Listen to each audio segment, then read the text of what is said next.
साथियों, चलिए आप कनाडा लेके चलता हूँ। वहाँ के सैकड़ों नहीं हजारों ट्रक ड्राइवरों ने कनाडा की राजधानी को तकरीबन बंदी सा बना लिया है, घेर लिया है। वैसे ही जैसे भारत में किसानों ने किया था, या वैसे ही जैसे पाकिस्तान में अगले हफ्ते वहाँ के मजदूर करने वाले हैं, या वहाँ भी पहले किसानों ने किया था। यह दुनिया भर में ये चीज़ें चलती रहती हैं। लेबनान में, तुर्की में, फ्रांस में येलो वेस्ट के नाम से।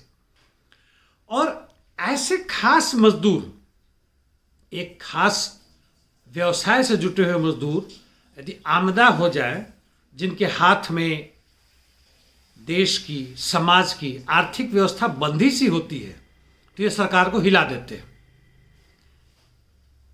किसानों ने क्या किया भारत में और किस तरह से भारत सरकार को झुकना पड़ा, यह आपको अंदाजा है। चलिए वहां की बातें करते हैं। तो वहां के ओटावा राजधानी के मेयर ने कहा है कि यह इमरजेंसी की हालत होगी और इसलिए आपातकाल की घोषणा कर दी है।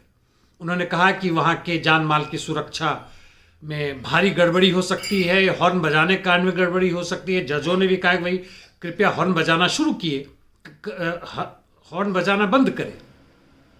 साथ साथ वहां के सरकार ने मिलके इसको बदनाम करने की वैसे ही कोशिश की है जैसे बाकी देशों की सरकारें करती हैं। जैसे किसान आंदोलन के खिलाफ भारत सरकार ने किया था। कहते हैं कि असंवेदनशील हैं, इनको बाहरी ताकत मिल रहा है, उनको मदद करने वाले लोगों को भी जेल में डाला जाएगा। जैसे वहाँ के सिख समुदाय ने वहाँ भी लंगर खोल दी है ट्रक ड्राइवरों के लिए कि भाई तुम आंदोलन करो, हम तुम्हें खाना देंगे। पहुँचा रहे हैं, कर रहे हैं। आखिर ट्रक ड्राइवरों का मांग क्या है? ट्रक ड्राइवर कहते हैं कि जो सरकार ने बंदिशें लगा रखी हैं कोरोना वायरस के कारण, वह मूर्खतापूर्ण है, जरूरत ज्यादा है। एक तो टीका लेना आवश्यक कर दिया है, यदि ना लेते हैं तो आप बाहर से आते हैं तो 2 हफ्ते के लिए आपको क्वारंटाइन में रहना पड़ेगा। यह गलत है, इसका ट्रक ड्राइवर विरोध कर रहे हैं। और इसके साथ और भी कुछ मांगे हैं। और इस विरोध के कारण यह हुआ है कि वहां की प्रशासन सकते में तो आ ही गए। वहां के प्रधानमंत्री तक, ट्रूडेव, जस्टिन ट्रूडेव, जो काफी पॉपुलर है, इस बार भी चुनाव जीत के आए हैं, परिवार के साथ यहाँ पंजाब ही पधारे थे कुछ वर्षों पहले, वो छुप से गए। झिझियां बनी पड़ी हैं।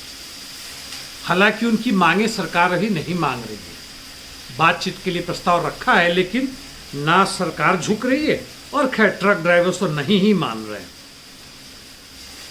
पूरा हाईवे बंद हो रखा है। और जहां तक मैंने कहा, यह आंदोलन उन्होंने फ्रीडम कॉन्वॉय करके नाम करके है, उन्होंने कर रखा है।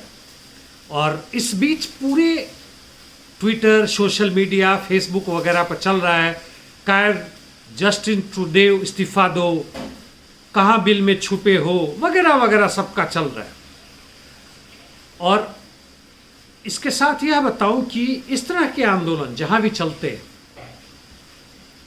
किसी न किसी कारणवश पूरी दुनिया भर में हो रहे हैं। लैटिन अमेरिका से लेके यूरोप, भारत, एशिया, अफ्रीका के कई देशों में लंबे लंबे संघर्ष चले, छोटा मोटा नहीं। चीन के अंदर भी, हांगकांग वगैरह में 6-6 महीना तक चला है।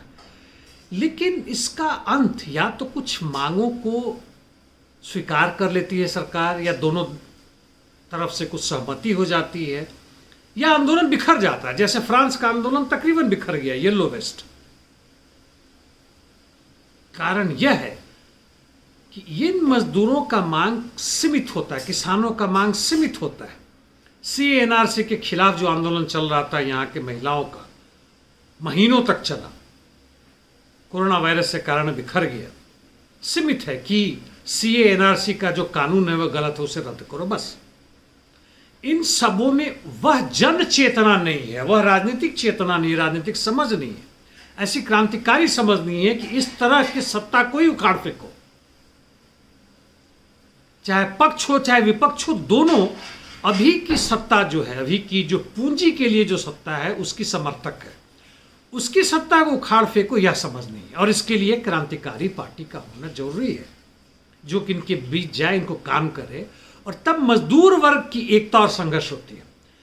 ट्रक ड्राइवर के साथ किसानों का, दूसरे मजदूरों का, जो स्टील प्लांट में है, जो ऑयल रिग में है, जो माइंस में है, सबका, सारे मजदूरों का। तभी तो वर्कर्स पार्टी या कम्युनिस्ट पार्टी या जो भी पार्टी कहते हैं उनकी पार्टी होती है और उनके बीच काम करती है।